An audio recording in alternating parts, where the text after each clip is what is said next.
Por la señal de la Santa Cruz de nuestros enemigos, líbranos, Señor Dios nuestro. En el nombre del Padre, y del Hijo, y del Espíritu Santo. Amén. Secuencia del Santo Evangelio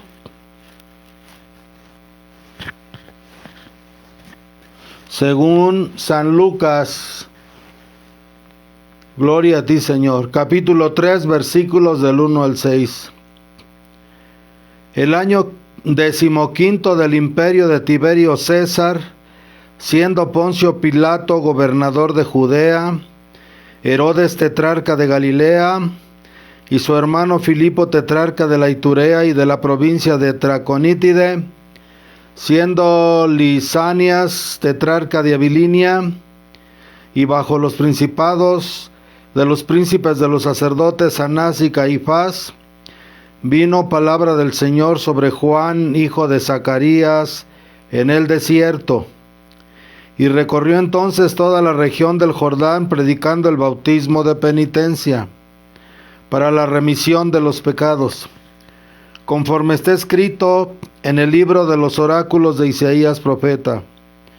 Una voz clama en el desierto: preparad el camino del Señor, enderezad sus senderos.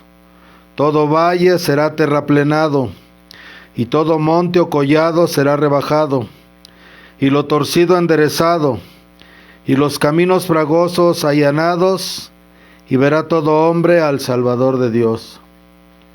Palabra de Dios, alabanza a ti, oh Cristo. Por las palabras del Evangelio sean perdonados nuestros pecados. Domingo cuarto de Adviento, y al mismo tiempo vigilia de la Navidad. En una parroquia se puede celebrar la misa primaria de Adviento y luego la vigilia de Navidad. Yo he elegido la del cuarto domingo de Adviento como preparación para no quedar inconclusa la predicación del domingo pasado. Han llegado los tiempos en que van a cumplirse las profecías. Estamos en el año 15 del reino de Tiberio. Poncio Pilatos gobierna Judea. Herodes Galilea, Anás y Caifás son los sumos pontífices en el templo de Jerusalén. Los grandes acontecimientos de la economía de la salvación tienen en la historia una fecha determinada, pero son de un alcance universal. En las riberas del Jordán proclama San Juan Bautista, después de Isaías: preparad el camino del Señor. Todo hombre verá la salvación de Dios. Podemos prepararnos, sí, intensamente estas horas que faltan para la medianoche, para el recuerdo del nacimiento del niño Jesús. Y como les he dicho a todos ustedes, cada año la liturgia de la iglesia abre esas conexiones sagradas con lo divino, lo sagrado, lo santo, lo espiritual, para que pueda realizarse en nosotros, si es que estamos bautizados, si somos iglesia, si somos el cuerpo místico de Cristo, y hemos estado tratando de seguir viviendo vivamente en la gracia de Dios en la iglesia, una renovación intensificada de ese nacimiento de Cristo dentro de nosotros. Pero si es para alguien que ha llegado apenas a la fe, pues este día puede ser su día en el cual puede nacer Jesucristo dentro de su corazón, dentro de su alma, dentro de todo su ser. Porque como lo he estado repitiendo en otras homilías, aunque 1000 veces Jesús en Belén naciera, si no ha nacido dentro de nuestro corazón, para nosotros no ha habido salvación.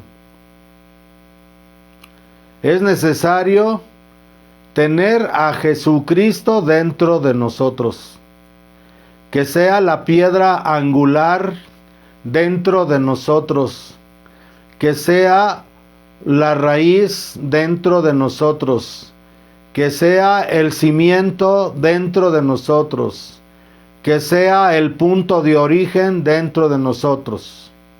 Todo Jesús el Mesías dentro de nosotros.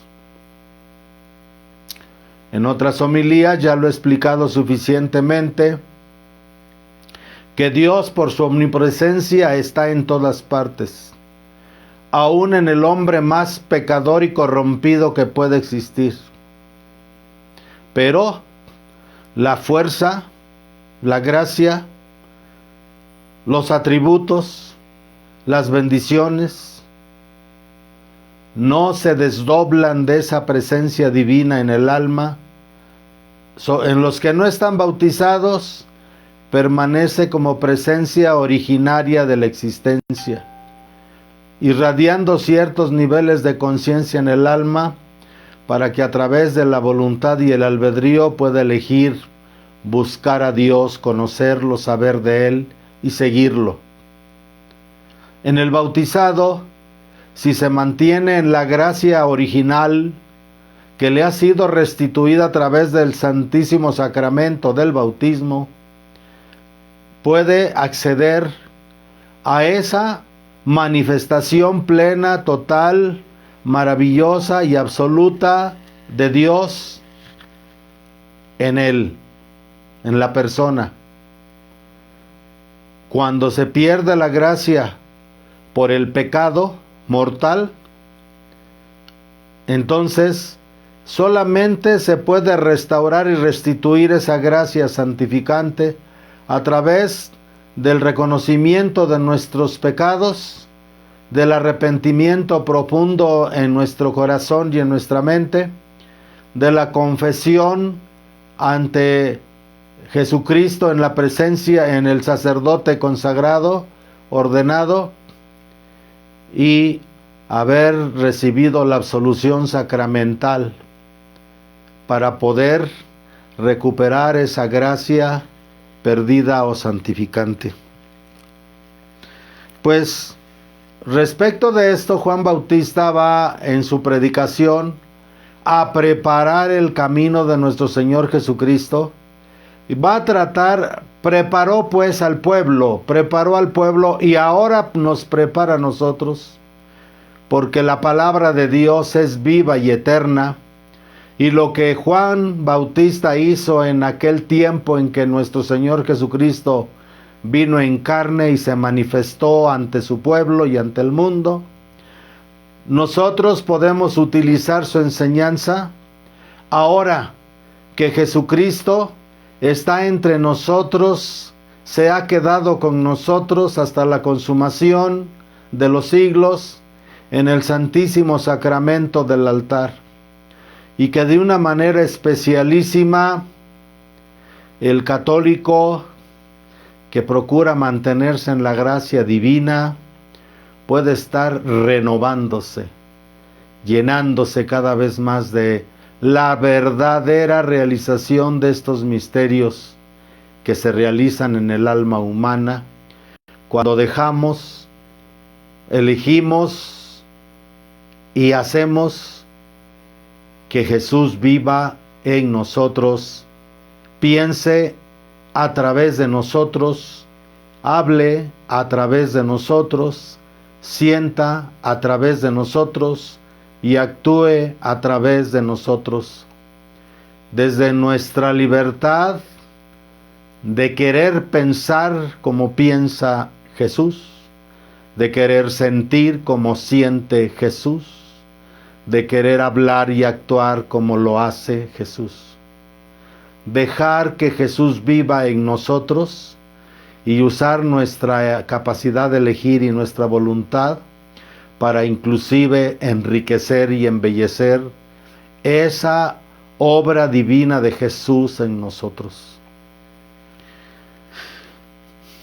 Juan estaba a la orilla del Jordán predicando el bautismo de penitencia. El bautismo de penitencia es bautismo de arrepentimiento. Acuérdense que les he enseñado que bautismo, la palabra bautismo en sí, significa sumergir en el agua, baño de agua. ¿En qué consiste el bautismo de penitencia? El bautismo de penitencia consiste en sumergirse en lo que el agua representa, en sumergirse el hombre desde su pensamiento, desde la conciencia que tiene de sí, de sumergirse en lo que el agua representa a través de este fragmento del Evangelio. El agua representa las emociones. Cuando vemos tanto en el Antiguo como en el Nuevo Testamento, en las historias bíblicas, en los milagros, en los acontecimientos sobrenaturales, como en el paso del Mar Rojo, que las aguas representan las emociones positivas y negativas, que por eso en el Mar Rojo de un lado está una gran pared de agua y del otro lado otra pared de agua, y en medio el camino seco por donde ha de pasar Israel o el alma humana para poder alcanzar el proceso de la tierra prometida. O como Jesús en la barca en medio de la tempestad, cuando se levanta, llamado por sus apóstoles, y detiene los vientos y calma el oleaje del mar. Viento, los pensamientos; agua, las emociones; la barca, lo material, el cuerpo. El viento que sopla toda la noche desde el sur en el Mar Rojo. Las aguas que se abren, que son las emociones, y el camino seco a pie enjuto, lo material, la acción que el hombre tiene. Hoy pues el bautismo de penitencia significa cuando el ser humano se sumerge en ese bautismo de penitencia, que es sumergirse en sus propios pensamientos para poder reconocer la naturaleza de estos, la calidad de estos, pero sobre todo la intención de estos, ya que los pensamientos son el origen de los sentimientos, de las emociones. El agua del bautismo son los sentimientos, esas emociones que conmueven nuestro ser, y una vez desencadenadas las emociones dentro de nosotros, hablamos y actuamos, obramos y hacemos, llevados y movidos por esas emociones que se mueven dentro de nosotros. Cuando Juan Bautista predica en las orillas del Jordán el bautismo de penitencia para la remisión de los pecados, remitir, quitar, borrar. Pero remitir aquí tendría el sinónimo, el entendimiento de si pudiéramos regresar nuestros pasos en sentido contrario al momento en que nosotros hemos cometido el error, la equivocación, el pecado, y pudiésemos, al retornar a nuestro pasado, actuar de una manera diferente a como hemos actuado. A eso se llama remisión de los pecados. Volver en el tiempo y en el espacio. ¿Es esto posible? Sí, sí es posible. Sobre todo a nivel del alma, sobre todo a nivel de la conciencia. Pero hemos de sumergirnos primero en las aguas del pensamiento humano, en las aguas de nuestro, en el aire, pues en las aguas de nuestro propio pensamiento. Acuérdense que el agua puede tener tres condiciones: el hielo, el agua en sí, líquida, y el vapor de agua, que es una mezcla de aire con agua.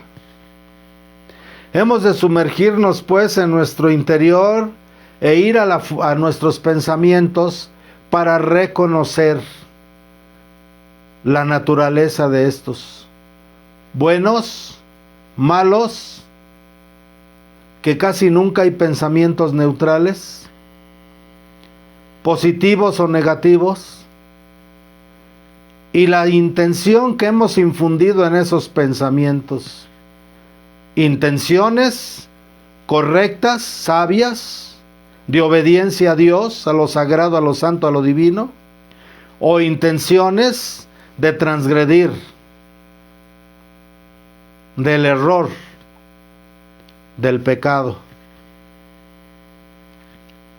Porque una vez que desde la conciencia hemos admitido esos pensamientos, en un sentido o en otro, por naturaleza, todo pensamiento generado por el cerebro genera química, genera una química biológica, una química en la sangre, en el cuerpo, que hace que nuestro sistema corporal genere esas emociones, esos sentimientos. El sentimiento, amados hermanos, la emoción que genera un pensamiento, es la confirmación que desde nuestro libre albedrío hemos aceptado como un hecho real aquello que hemos pensado o que estamos pensando. Prácticamente, el actuar o el no actuar no siempre importa, no siempre importa. Porque una vez que hemos admitido con la conciencia la naturaleza de nuestros pensamientos y la intención con que hemos impregnado esos pensamientos, prácticamente están realizados, aun si ya la obra exterior no se llevara a cabo. Pongo otro ejemplo del Evangelio de nuestro Señor. Jesús dijo: en verdad os digo que el hombre que mira a una mujer con deseo, ya pecó con ella en su corazón. Si el hombre mira a una mujer con deseo, ya pecó con ella en su corazón. Esto es clarísimo en la palabra de nuestro Señor Jesucristo, como si el hombre mira a una mujer y tiene un pensamiento, y ese pensamiento tiene una intención, y esa intención y ese pensamiento es aceptado por la conciencia, es decir, por el albedrío, por la capacidad de elegir. Es como si, y genera el sentimiento, genera la emoción de aquello que se piensa y se siente en el cuerpo. Un hombre mira a una mujer, la mira de forma pecaminosa, lujuriosa, es su pensamiento, y automáticamente todo su cuerpo siente aquello que es generado por el pensamiento pecaminoso. Si lo hace, si lo lleva al acto final o no lo lleva al acto final, la realidad es que la separación de Dios y de la gracia ya se ha realizado en el pensamiento. Por eso el trabajo que hemos de hacer es sumergirnos en nuestros pensamientos y sumergirnos en nuestras emociones para cambiar la intención. Eso es el arrepentimiento, para reconocer el error, para reconocer la intención equivocada, para reconocer el pensamiento mal dirigido, para reconocer el pensamiento con sentido y muchas veces, la mayoría de las veces, sostenido en la mente. Cuando, en el caso de lo que nos dice Jesús, si un hombre mira a una mujer con deseo, o sea, con emoción, ya pecó con ella en su corazón. Y el pecado permanece ahí en la medida de que ese deseo permanece. Y podemos aplicarlo a todos los aspectos de la vida espiritual. El desear robar, el desear mentir.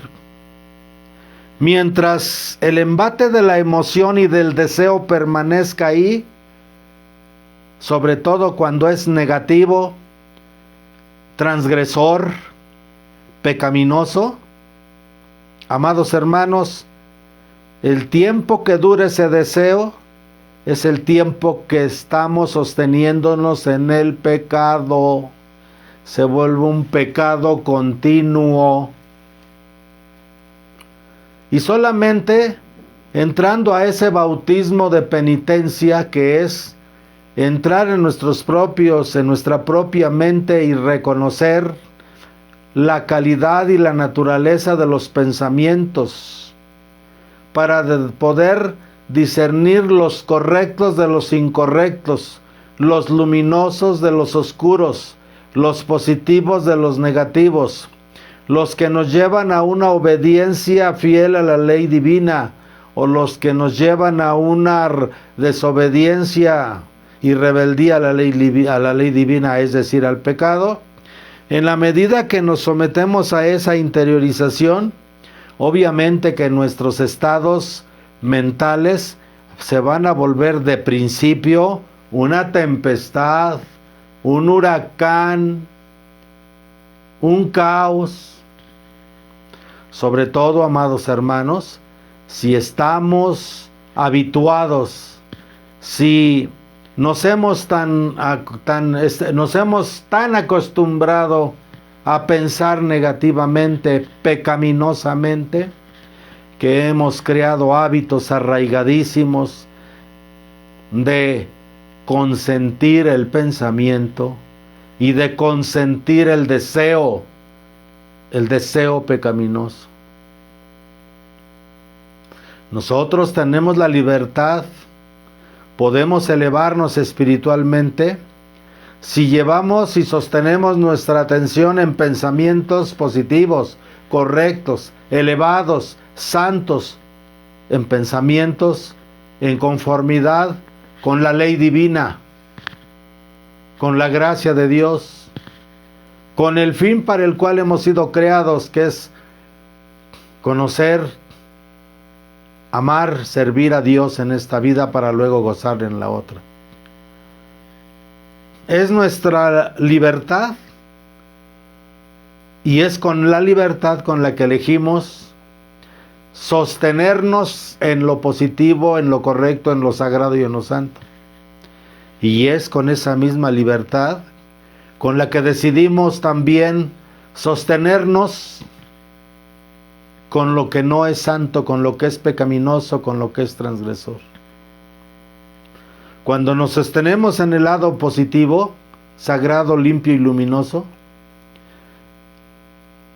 de principio nos cuesta trabajo, porque por nuestra naturaleza pecaminosa, nuestra inclinación al mal, cuesta mucho más trabajo sostenerse en la parte positiva, sagrada y santa, hasta crear hábitos luminosos, hábitos sagrados, hábitos santos, que si los dejamos crecer en nosotros, serán nuestra mayor protección contra la tentación, las acechanzas del maldito y los momentos en que se nos acercan los tentaderos al pecado. Si nosotros nos permitimos desarrollar hábitos sagrados, hermosos, luminosos, si perseveramos, si persistimos, si nos enfocamos, Con el paso del tiempo, sentiremos cómo desde un principio la gracia de Dios nos está asistiendo, y en la medida en que nosotros le vamos demostrando a Dios que desde nuestra libertad de elección y desde nuestra voluntad lo queremos a Él, lo buscamos a Él, lo amamos a Él, vamos a sentir cómo la gracia de Dios poco a poco va interviniendo y va haciendo manifestaciones suaves, sutiles de principio, pero después la gracia de Dios se vuelve avasalladora, arrebatadora, transformadora. Y poco a poco, la gracia de Dios nos va limpiando de la inclinación al mal y va sembrando en nosotros un deleite, un placer, un sabor divino y sagrado hacia las cosas sagradas, hacia la obediencia a los divinos mandamientos, a la palabra de Dios, tanto en el Antiguo como en el Nuevo Testamento. Empieza uno a sentir placer de servir a Dios, gozo de servir a Dios, alegría de servir a Dios, enamoramiento de servir a Dios. Dios, cuando nosotros hacemos esto, el proceso puede ser lento y puede ser suave y quizá de principio casi indetectable, pero tengamos la seguridad de que si perseveramos, certeramente sabemos que es la gracia de Dios que nos ha sostenido, que nos levanta. Eso es el proceso de volver a Dios, que en hebreo se dice teshuvá, retornar a Dios. Y deben de saber que en este proceso de teshuvá o de retorno a Dios o de arrepentimiento, la gente tiene una mala idea de que, pues yo volveré a Dios hasta que me sienta arrepentido, hasta que sienta en el corazón el dolor de haber ofendido a Dios. Hermanos, no siempre, casi nunca se tiene ese sentimiento al principio. Y la sabiduría antigua del pueblo de Israel nos dejó ese legado que fue enseñado por Juan el Bautista. El retorno a Dios empieza desde la voluntad y la elección. ¿Por qué? Porque voy lento con esto para que puedan entenderme y seguirme.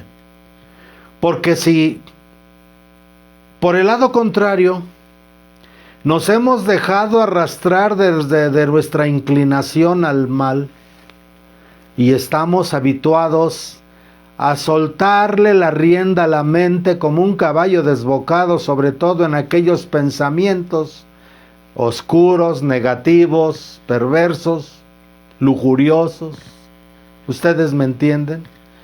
Que generan una química en la cual inmediatamente sentimos el deseo de la búsqueda de placer en la gula, en el poder, en la fama, en la riqueza, en el placer carnal y sexual, en qué sé yo, tantas cosas.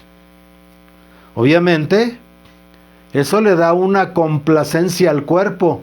Esos deseos le dan una complacencia al cuerpo en su naturaleza instintiva.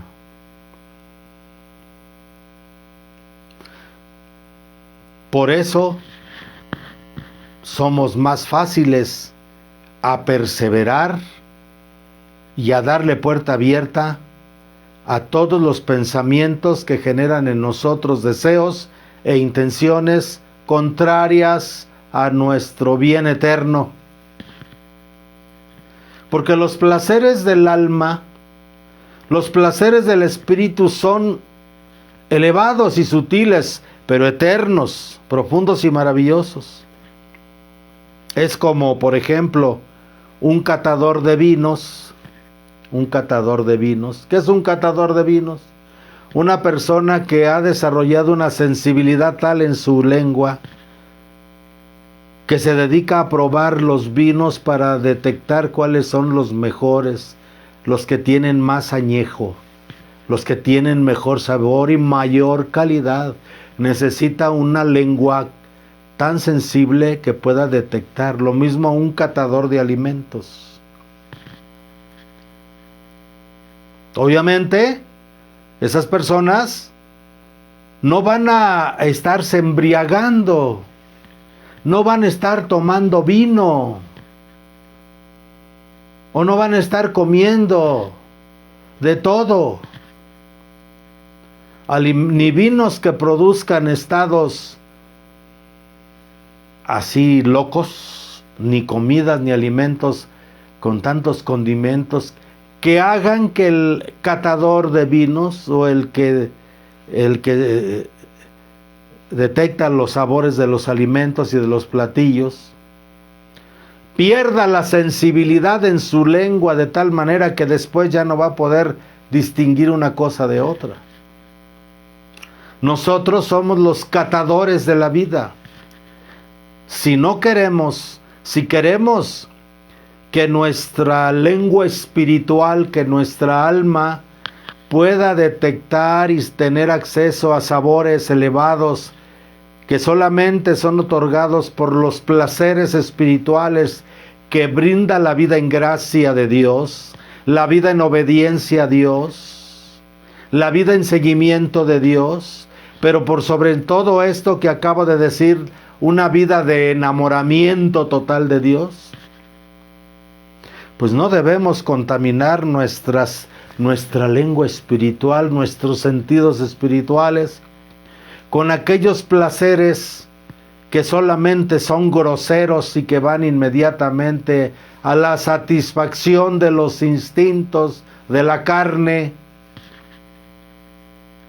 a los instintos de la mente o de las emociones groseras y limitadas que nos producen un placer intenso, rápido, pero siempre caduco.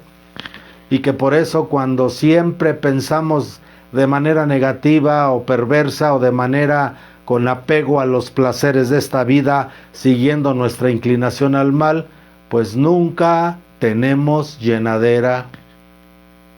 Y así como la gracia de Dios a los que catan los placeres del vino de la gracia de Dios para que el alma sienta placeres excelsos y soberanos, espirituales y divinos, así también por el otro lado, el maldito, el enemigo, el gran oponente, Satán, viene y vierte en nosotros vibraciones y fuerzas especiales que nos hacen creer que el placer inmediato, que la satisfacción del instinto caído de la Yetzer Hará o del instinto al mal nos llena de placeres, la gula, la fama, el poder, la riqueza, los placeres de la carne, todo eso que en el orden divino producen experiencias elevadas, que en el orden humano y sobre todo cuando le damos el poder a la carne, el poder de la carne después nos trae el poder del mundo y después nos trae el poder demoníaco, y este se encargará de destruirnos, de arrebatarnos al abismo si nosotros no somos capaces de oponernos a ello. Por eso sentían que Juan Bautista hablaba con rigor, hablaba con severidad, hablaba con fuerza. Para Juan el Bautista no había términos medios, porque Juan Bautista sabía que el término medio es el paso sutil del bien al mal. En cuestión espiritual nosotros no podemos estar a términos medios. En cuestión espiritual nosotros no podemos estar en un oleaje, en un vaivén. En cuestión espiritual, ¿Estamos del lado de Dios o del lado del maldito? ¿Del lado del bien o del lado del mal? ¿Del lado de la luz divina o del lado de la oscuridad del enemigo del alma? Este bautismo que Juan predicaba es el bautismo de penitencia.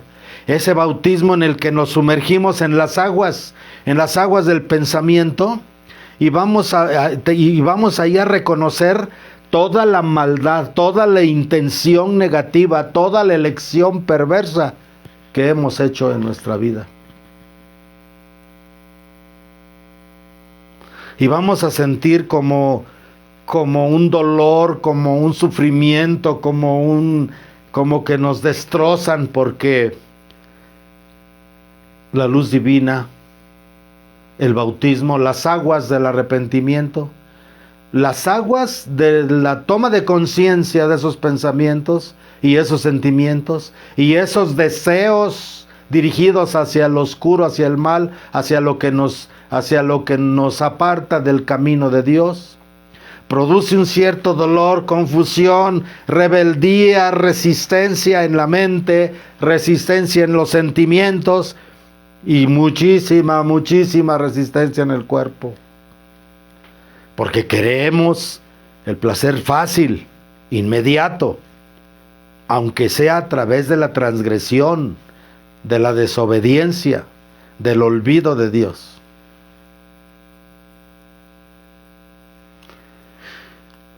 Predicando el bautismo de penitencia para la remisión de los pecados, conforme está escrito en el libro de los oráculos de Isaías profeta. Y aquí ya viene lo que hemos de hacer si queremos ver al Redentor, al Mesías.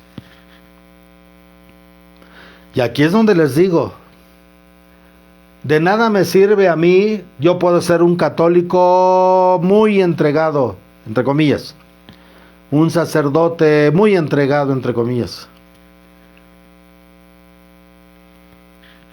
Yo puedo estar en un pesebre, tomar una imagen del niño Jesús y conectarme a través de las imágenes con el misterio, con la grandeza, por ejemplo en la Navidad, arrullar al niño, cantar cánticos navideños, inclusive asistir al santo sacrificio de la misa. Pero créanmelo, aunque Jesús esté en el sagrario, yo aquí ahorita no lo tengo en el sagrario, pero lo voy a tener en el momento de la consagración. Pero créanmelo, sea que esté en el sagrario, o sea que esté aquí sobre los corporales, está lejísimos de mí todavía. No ha nacido Jesús para nada en mí. He de considerar a Jesús verdaderamente nacido, crecido, viviendo, hasta que lo tenga dentro de mí. Ya no en el sagrario, ya no encima de los corporales, en el santo sacrificio de la misa, sino dentro de mí, a través de la recepción del Santísimo Sacramento del altar. Pero para que yo pueda ver al Mesías en toda claridad, yo necesito quitar todo aquello que obstaculiza verlo, sentirlo, experimentarlo, amarlo, adorarlo, obedecerlo y seguirlo. De eso es lo que nos habla Juan Bautista el día de hoy. Una voz clama en el desierto.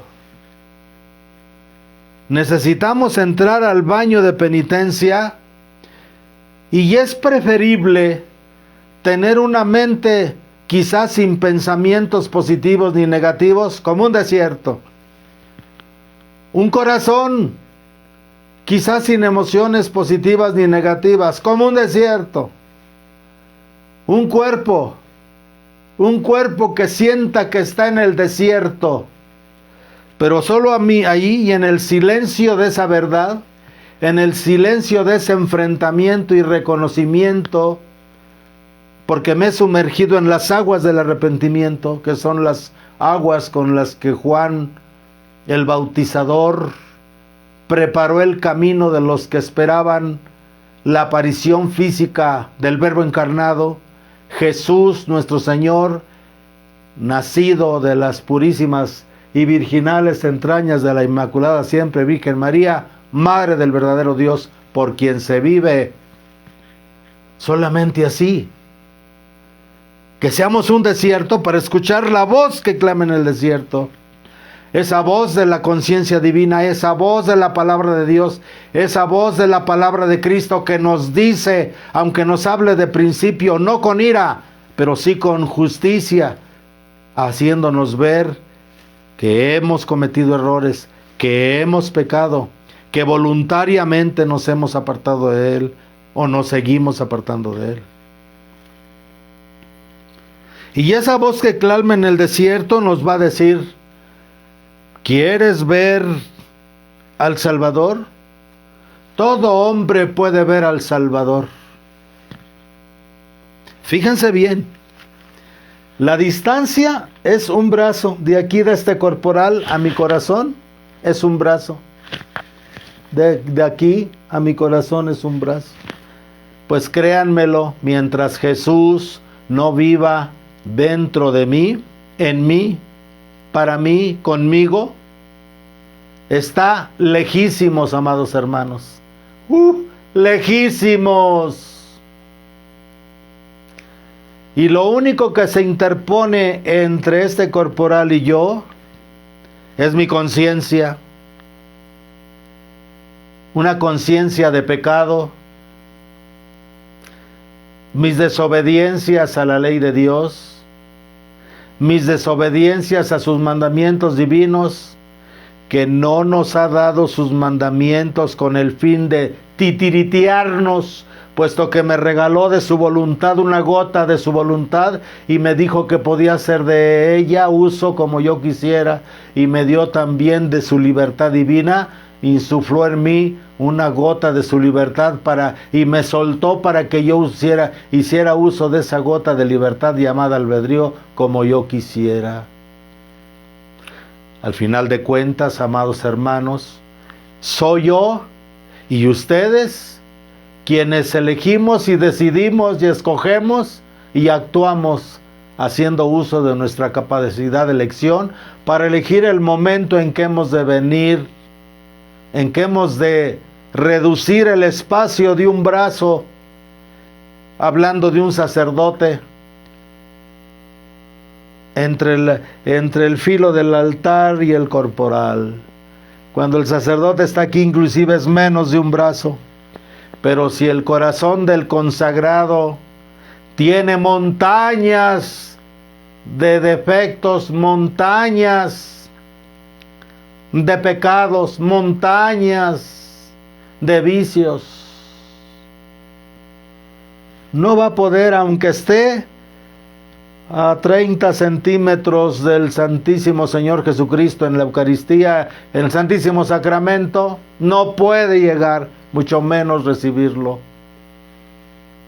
Pero no importa si es un brazo, son 30 centímetros, o son los metros que sea entre el altar donde está el Santísimo Sacramento y el pueblo, los feligreses que puedan estar cerca del comulgatorio hasta la puerta de una catedral allá. Esa distancia se tiene que acortar a través del baño de arrepentimiento. Podríamos decir que cuando hacemos un examen de conciencia, cada vez que hacemos examen de conciencia, para luego irnos a confesar y recibir la santa absolución y cumplir la penitencia, estamos reactivando el bautismo de Juan Bautista. Allí está Juan Bautista preparándonos para ver al Señor. Y desde este punto de vista, cada vez que nosotros entramos en ese proceso de Teshuvah, como dirían los judíos, de vuelta a Dios, que vuelvo a decir, no esperemos para volver a Dios hasta sentir el dolor, no. Juan no decía, acérquense a Dios, arrepiéntanse, siente dolor, no. El verdadero arrepentimiento es en este momento que tomo conciencia y me sumerjo en mis pensamientos y me sumerjo en mis emociones y me doy cuenta de las intenciones pecaminosas de mis pensamientos y emociones. En ese momento, ¿cuál es el verdadero arrepentimiento, la verdadera teshuvá, la verdadera vuelta a Dios? Es en este momento dejo de pecar. En este momento dejo de tomar. En este momento dejo de vivir teniendo sexo que no está permitido por Dios. En este momento dejo de robar. En este momento dejo de mentir. Pero no hasta que sienta el dolor, no. Nunca lo vas a sentir en un principio, porque estás tan impregnado de la inclinación al mal que eso no te permite sentir el dolor. Lo que se te pide solo es que seas consciente del error. Y en ese momento, con un acto de voluntad, la voluntad es superior a la emoción y al sentimiento. Si un hombre en este momento, una mujer en este momento, deja de pecar y se vuelve inmediatamente a Dios y empieza a actuar correctamente y se esfuerza por pensar y sentir correctamente, aunque no lo sienta, está en verdadero estado de arrepentimiento. Está en verdadero estado de retorno a Dios. Está cortando el espacio entre este altar y su persona.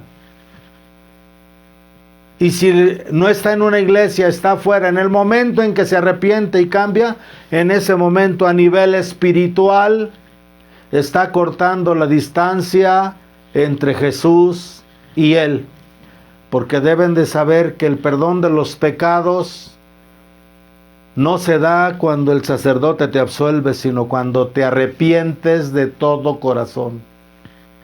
De todo corazón. En ese momento Dios te ha perdonado.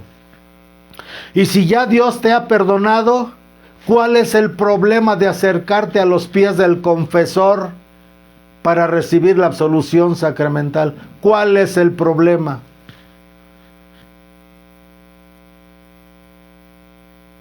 Porque si te encontraras a Jesús directamente, te diría, te perdono, pero tienes que restituir. Tienes que ir, ve y restituye el mal que hiciste. Ve y corrige, corrección. Corrige. ¿Sí? Y es precisamente viniendo a recibir el cuerpo y la sangre de Cristo que cada vez que pecamos se nos vuelve a dar la oportunidad de que Él vuelva a nacer en nosotros. ¡Qué misericordia de Dios! ¡Qué misericordia de Dios! ¡Qué infinita justicia de Dios! La justicia de Dios es en el momento en que tú y yo y todos nos humillamos ante Dios y venimos ante Dios a sus plantas, avergonzados. A lo mejor nos sentimos, pero avergonzados cuando menos. Dios nos perdona. La severidad de Dios está en el acto en que nosotros hacemos nuestro esfuerzo a través de la voluntad que Dios nos dio y del albedrío que Dios nos dio, elegimos retornar a Él. Aun si no lo sentimos, nos violentamos, nos forzamos a dejar de pecar y venimos a Él. Y a cambio de eso, Él viene y entra dentro de nosotros y solamente desde ahí nos empieza a dar ese dulzor, esa miel de la gracia santificante, del perdón misericordiosísimo de Dios, del abrazo de Dios, pero sobre todo de la interiorización de Dios en nosotros. Eso es la Navidad. En cierta forma, cada vez que volvemos a Dios en arrepentimiento, es una pequeña renovación de la Navidad. Una voz que clama en el desierto: preparad el camino del Señor, enderezad sus senderos. Dios es pura luz y la luz brilla en medio de la oscuridad, por más grande que sea esta oscuridad. Si no ves la luz, es porque hay muchas montañas, o porque hay muchos abismos, o porque hay muchos caminos torcidos. Si no ves a Dios es porque tienes una montaña enfrente que no te deja verla. Si no ves la luz de Dios es porque estás en un hoyo y no puedes ver la luz de Dios. Si no ves la luz de Dios es porque Dios está frente a ti y el único camino para ir a esa luz es un camino recto y tus caminos están torcidos. Mis caminos están torcidos, nuestros caminos están torcidos. Nuestra vida está llena de montañas, de agujeros, de hoyos, de hondonadas, de abismos, de barrancas y de caminos chuecos y torcidos. Una voz que clama en el desierto: preparad el camino del Señor, enderezad sus senderos. Lo primero que tenemos que hacer es enderezar sus senderos. Y aquí está diciendo Isaías, no te dice hasta que lo sientas, hasta que tengas una emoción. No, en este momento redirecciónate hacia tu Dios y tu Señor en un sendero recto. ¿Ya ves la luz? A través del reconocimiento y la introspección, el sumergirte en el bautismo de arrepentimiento, que es el sumergirte en tus emociones y reconocer, es que Señor, quiero pecar, quiero transgredir, quiero el placer perverso, el placer fácil. Y pienso, lo reconozco. Pero ¿saben qué? La voluntad que Dios ha puesto en nosotros es más poderosa que esa inclinación al mal. Y si yo desde la voluntad que Dios me compartió para que sea mi voluntad para actuar, digo, a pesar de lo que siento y de la inclinación al mal, en este momento yo camino derecho hacia Dios, como esta voluntad que yo tengo me ha sido dada por Dios, en ese instante, desde la profundidad de esa voluntad que yo he recibido, va a surgir una fuerza de voluntad que viene solo de Dios. Y voy a sentir cómo esa voluntad, en la medida en que yo voy actuando con la mía, la voluntad de Dios me empieza a fortalecer. Me empieza a agrandar mi propia voluntad. Y en la medida que yo elijo volver a Él, el albedrío de Dios me empieza a iluminar para que cada vez mi capacidad de elección sea más santa, sea más perfecta, sea más acertada, sea más dirigida hacia Dios. Todo valle será terraplenado, todo agujero será rellenado, toda hondonada o barranca será rellenada, y todo monte o collado será rebajado, y lo torcido enderezado, y los caminos fragosos allanados. Los caminos fragosos son los caminos torcidos, pero esos caminos torcidos en medio de la selva, inclusive en medio del desierto. Si el desierto no tuviera esas lomas de arena, esas dunas de arena, pudiéramos ver, si todo el desierto fuera plano, veríamos donde hay montañas, donde hay un oasis, donde hay para llegar a tomar agua, una población.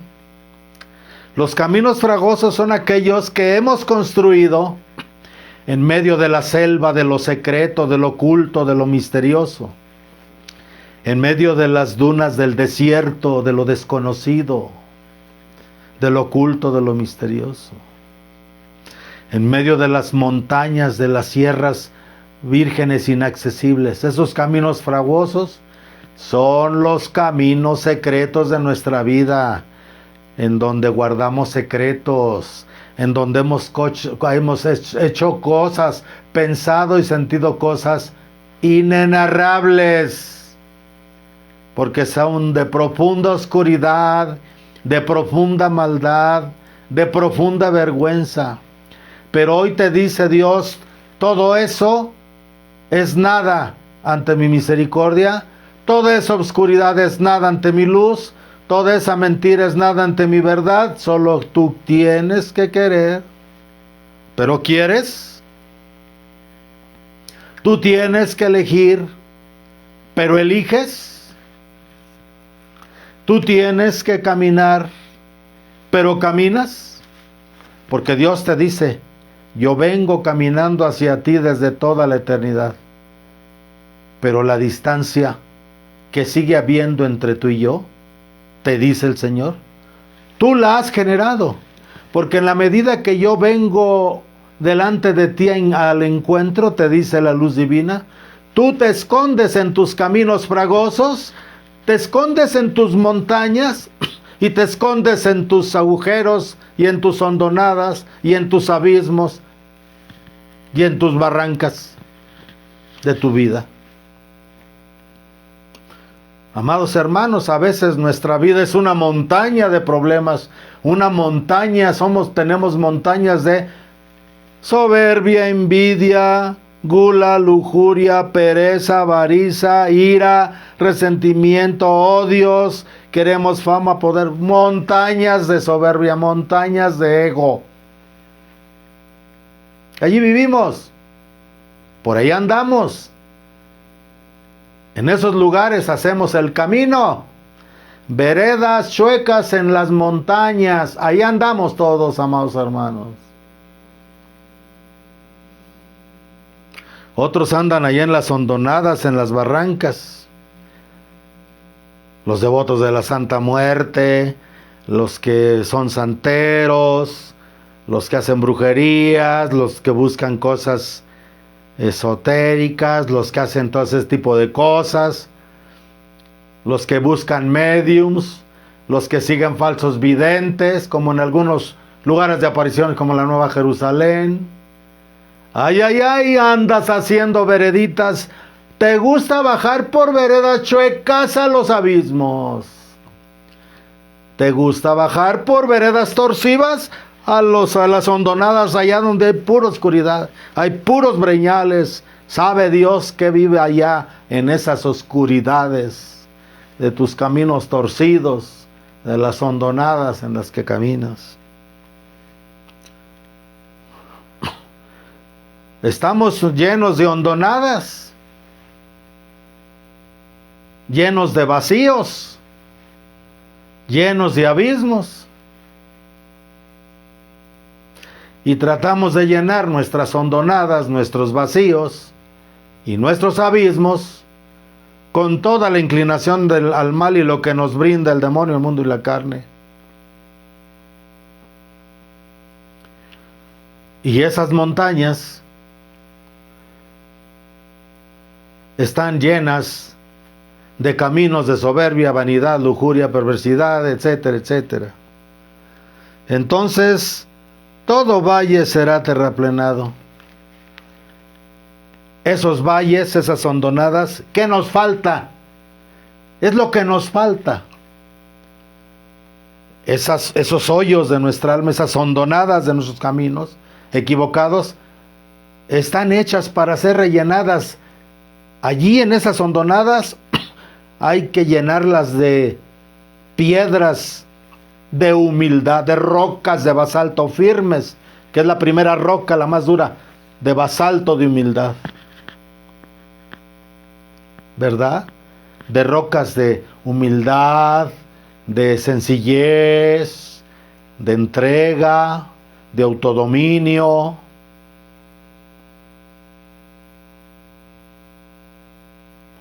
Ahí es donde entra el catecismo del Padre Ripalda, contra soberbia, humildad.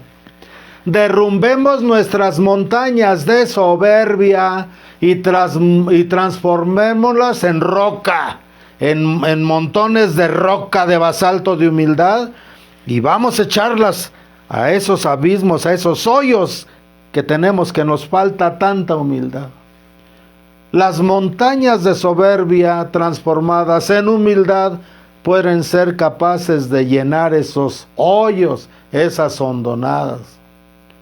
Contra soberbia, humildad.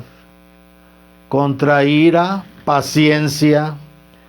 Contra gula, templanza. Contra lujuria, castidad. Contra pereza, diligencia. Contra envidia, caridad. Contra ira, paciencia. Todas esas montañas, esas 7 montañas de los 7 vicios, tenemos que terraplenarlas, tenemos que rebajarlas, tenemos que deshacerlas y transformadas en virtudes, con eso llenar nuestros huecos, nuestros vacíos. Al desaparecer las montañas de vicios, desaparecen los caminos torcidos, y al rellenar nuestros vacíos con virtudes, que es en lo que hemos transformado las montañas, derrumbamos las montañas para rellenar los huecos, los abismos.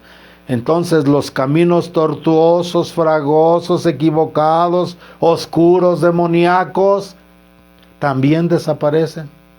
Y cuando todo es un plan, cuando todo está recto, vemos la luz de Dios, y el camino es derecho, el camino es directo, el camino, vemos que lo que teníamos que bajar por las hondonadas y subir por las montañas se vuelve un camino corto, cercano y seguro para llegar a Él. Así es como hemos de esperar nuestra Navidad. Así es como hemos de preparar nuestra alma para esta Nochebuena. Y ver a todo hombre al Salvador de Dios. Y en especial esta misa está dirigida para nosotros, obviamente, los sacerdotes. Porque de alguna manera, cada vez que celebramos el santo sacrificio de la misa, aquí se realiza la Navidad. Aquí se realiza la Navidad. En el santo sacrificio de la misa se activan al presente todos los misterios sagrados del cristianismo, toda la vida de nuestro Señor Jesucristo. Hermanos, se nos ha de considerar como ministros de Cristo y dispensadores de los misterios de Dios. Dispensadores, explicadores de los misterios de Dios. Esa es nuestra obligación, amados hermanos, obispos, sacerdotes, consagrados, predicadores. Es necesario que nosotros nos volvamos dispensadores de los misterios. Tenemos que darle al pueblo la luz. ¿Y cómo vamos a darle la luz si nosotros no la hemos recibido del que es la luz? Lo que se requiere en los dispensadores es que se muestren fieles, fieles a la doctrina, fieles a la luz, fieles a nuestro Señor Jesús el Mesías, a nuestro Señor Jesucristo, al Santísimo Sacramento, ya que Él está con nosotros. Por lo que a mí toca, dice San Pablo, muy poco se me da el ser juzgado por vosotros o en cualquier juicio humano, pues ni aun yo me juzgo. Pues si bien de nada me remuerde la conciencia, no por eso me tengo por justificado. Hemos de vivir en la rectitud del camino hacia Dios. Hemos de vivir en el constante retorno a Dios, en constante estado de teshuvá o arrepentimiento, volviéndonos a Dios, siempre de vuelta a Dios. Porque no sabemos. A veces no tenemos conciencia inclusive de cosas equivocadas que estamos haciendo y que pudiera perdernos de nuestro verdadero camino. Pues si bien de nada me remuerde la conciencia, no por eso me tengo por justificado. Mi juez es el Señor. Por tanto, no juzguéis antes de tiempo. Dejad que venga el Señor e ilumine los secretos de las tinieblas. Vayamos a buscar esta noche a Jesús e introduzcámoslo dentro de nuestro propio corazón para que Él revele los agujeros o lo que está allí que ni siquiera a través de nuestra propia conciencia podemos ver, si no es solo con la gracia de esta luz divina que es Jesucristo nuestro Señor. Y descubrirá las intenciones de los corazones. Y entonces cada cual recibirá su alabanza de Dios. Qué maravillosa misa, qué maravilloso. Cielos, enviad rocíos de lo alto, nos dice el introito. Cielos, enviad rocío de lo alto. Y nubes, lloved al justo. Ábrase la tierra y brote el Salvador. Dejemos que los cielos, dejemos que la gracia de Dios, que las aguas del arrepentimiento, que las aguas de la vuelta, del retorno a Dios, de la conciencia de que hemos de volver a Dios, que la gracia de Dios llueva sobre nosotros, que su luz nos ilumine, para que la tierra brote al Salvador. ¿Cuál tierra? La tierra de mi cuerpo, la tierra de mi alma. Yo tengo sembrado a Cristo aquí desde el día de mi bautismo. Que brote la tierra al Salvador, que brote, que nazca dentro de mí el Salvador. Porque aunque 1000 veces Jesús en Belén naciera, si no ha nacido en nuestro corazón, para nosotros no ha habido salvación. Los cielos cantan la gloria de Dios y pregonan el firmamento las obras de sus manos. Pues que así sea. A las 11:30 de la noche, espero que los de Morelia se conecten. Voy a celebrar la misa de la Navidad, la misa de la medianoche. Que Dios pues prepárense para que antes de la medianoche, ojalá y se estén reunidos en sus familias, se tomen de las manos, se pidan perdón, que haya misericordia, que haya reconocimiento, que se pongan en paz, que se bajen las montañas de los vicios y con eso transfórmenlos en virtudes y llenen sus huecos, que entre ustedes no haya montañas, ni haya hondonadas, ni haya caminos torcidos. Si ustedes en la familia se preparan con esto, tengan la certeza de que Jesús puede nacer en esta noche en su corazón. Los que por alguna razón no pueden asistir a la misa, que lo hagan mañana. Los que no, hagan una comunión espiritual, sobre todo si entran a la misa de la medianoche. Que Dios me los bendiga y prepárense para una feliz Navidad. En el nombre del Padre, y del Hijo, y del Espíritu Santo. Amén.